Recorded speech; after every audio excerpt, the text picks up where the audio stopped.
What's going on, guys, and welcome back to another video, and welcome to your stimulus package update and daily news report for Friday, November 12th. So what I want to do right now is I want to explain what is currently happening. Right now we're getting different reports coming from the White House, President Biden, we got lawmakers saying other things. Well, here's what we know. As of right now, the Biden administration has said that inflation is at a 30-year high simply because we saw millions of people get additional income last year.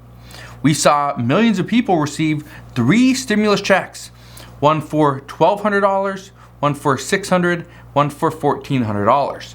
Those $3,200 in stimulus payments has really impacted us. And this is according to what President Biden is saying. This is what is causing more inflation because people have more money now. So, not only are we seeing that, yes, people have more money, but we got more money not just from stimulus checks. Keep in mind, stimulus checks were one part of it. We got enhanced unemployment benefits, which were another part. We had mortgage forbearance, right? We had an eviction moratorium. We had all these things. And all these things contributed to the American people being able to save a little bit of money, put some money aside, or just stay, up to date on their bills. So, here's what we know. Just because stimulus checks provided the American people with more money, it doesn't mean this is going to happen again. It doesn't mean we are going to see Congress come and pass a 4th stimulus check. Now, I'm always looking around on YouTube or on social media, on websites as well, to see what's coming, what's out there, what are people talking about. And one of the biggest things that I've seen lately is a lot of people are saying that the 4th stimulus check has already been passed. And I just want to reiterate this. It has not been passed. There is no 4th stimulus check at this time. So just keep that in mind. As of right now, there's nothing being mentioned for a 4th stimulus check. Yeah, it's brought up more in passing because lawmakers keep on referencing the 3rd stimulus check and, well, even the first 2 as well. But they're referencing the stimulus checks as that was immediate relief and that was great. Those are really good, but we don't need that now. This is what we're hearing. According to U.S. Progressive Caucus Chairwoman Pramila Jayapal, she says that their goal with passing the Build Back Better Act is not to increase the amount of money that people have. That is not what their goal is. That is great, but the goal is not to just go and send out a 4th stimulus check. That's not their plan. Experts say that if we were just to send out an additional stimulus check, that's going to cause even more inflation. However, according to Pramila Jayapal, she says that Democrats want to find a way to help families cut their costs. And so let me ask you this, and then I want to explain what she is thinking about when talking about cutting costs. Let me ask you, is there a difference between having more income versus having lower expenses, right? Is there a difference? If let's say you have $1,000, okay, and your expenses are exactly $1,000, is there a difference from that versus you have $1,500 and your income is your expenses are exactly $1,500? At the end of the month, you blow through everything that you have. So, here is my question to you: is there a difference? Would you rather have more income, but yet the expenses aren't addressed? Or would you rather have the same amount of income but less expenses? Let me know down in the comment section below. Also, what Pramila Jayapal is saying is that cutting costs can be done in a bunch of different ways. She's saying this could be done from things like cutting childcare costs by more than half. This is what is happening right now in the Build Back Better Act. There is a provision in there that a family would not pay more than 7% of their income towards childcare. And we also know there's a $4,000 childcare tax credit. Okay, so if you pay up to $8,000, you get 50%. If you pay $8,000 in childcare, you would get $4,000 back at the end of the year. That's for one child. If you have 2 children and you pay $16,000, well, or more, you would at least get back $8,000. Okay, so those are 2 big bills. They also are talking about ensuring that pre-K is provided for children ages 3 and 4 years old. By having pre-K, because right now a lot of people do not send their children to preschool, pre-kindergarten. They don't do it. Okay, I've done it with all my kids, with my 2 kids so far. The third one, he's going to do it as well. But what we know is that by sending children to preschool or pre-kindergarten, what this allows the parent to do is go back to work. And so that's something that they say is going to be needed, not only ensuring that pre-K is provided, and now you do not have to pay for childcare because you have pre-K, right? That's going to save you money there, and then you can go back to work, which is going to increase your income, right? 2 good things: increase income and lower expenses. She also says, by passing the Build Back Better Act, we would lower the cost of pharmaceutical drugs. Yes, this is exactly what Senator Bernie Sanders was fighting for, and he got it included. Is it going to pass the Senate? Well, that's something that we will have to wait and see.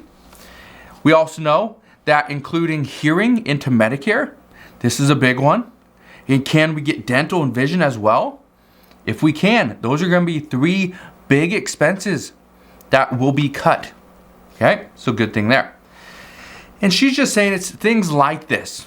Okay, and she wants to see this as opposed to providing more money to the American people, because that's just going to cause more inflation.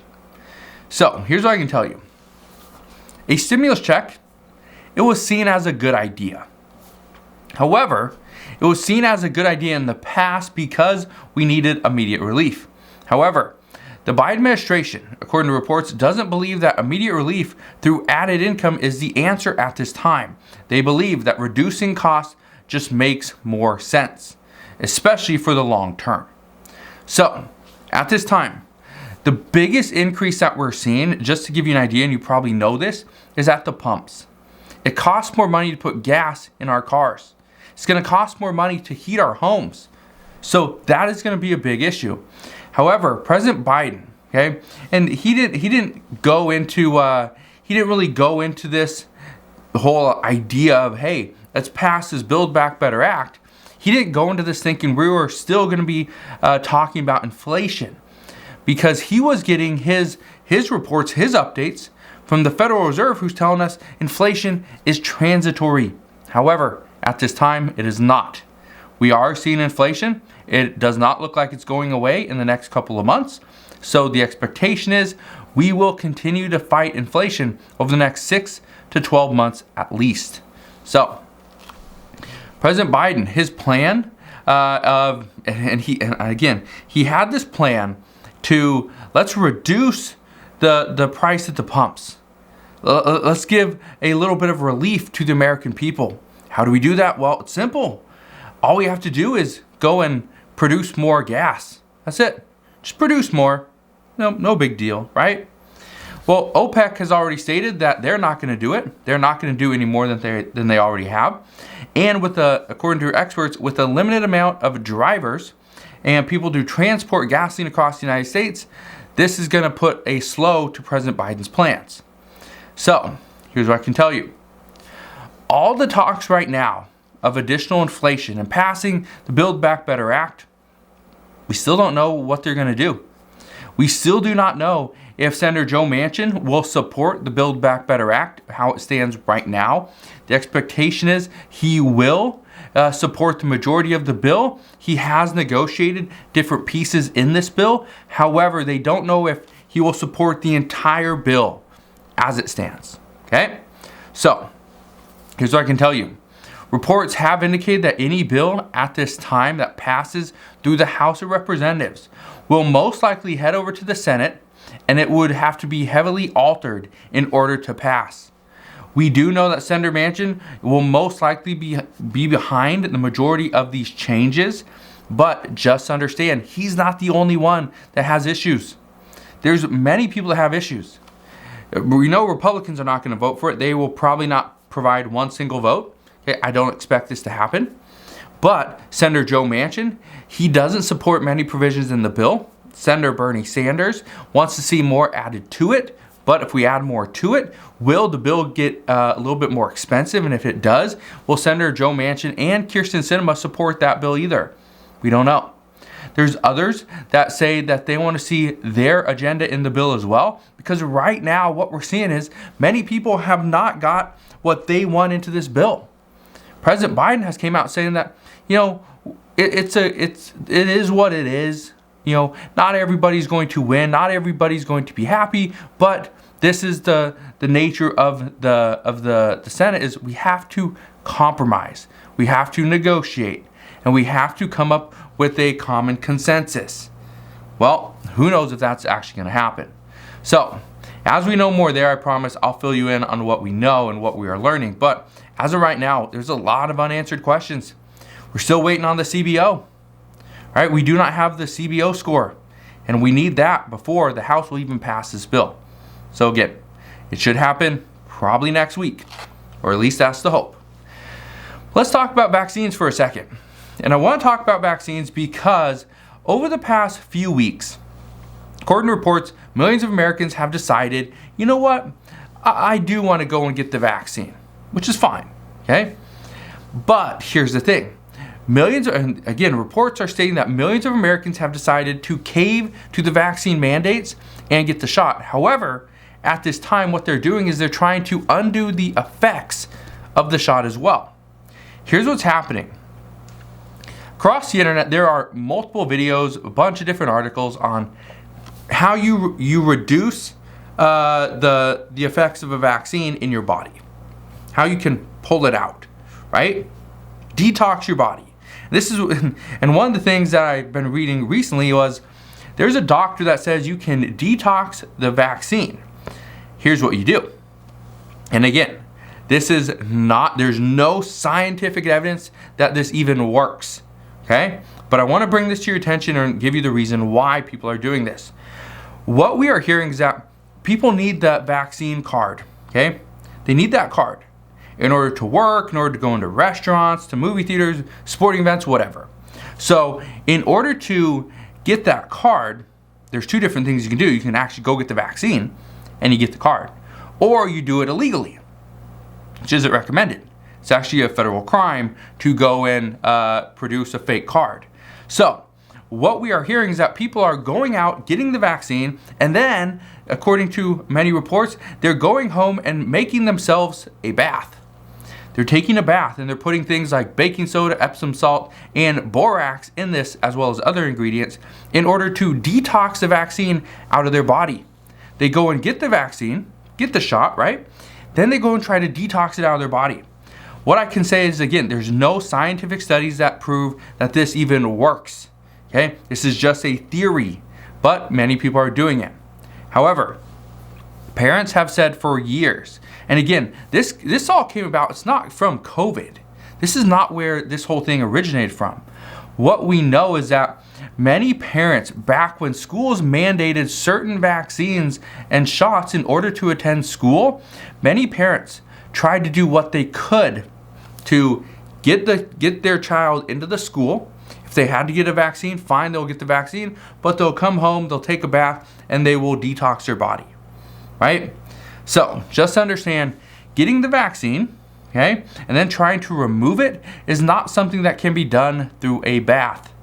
I just wanted to kind of fill you in on this because over the past probably 3 to 4 days, I've been seeing more and more reports of, yes, it works, I feel better.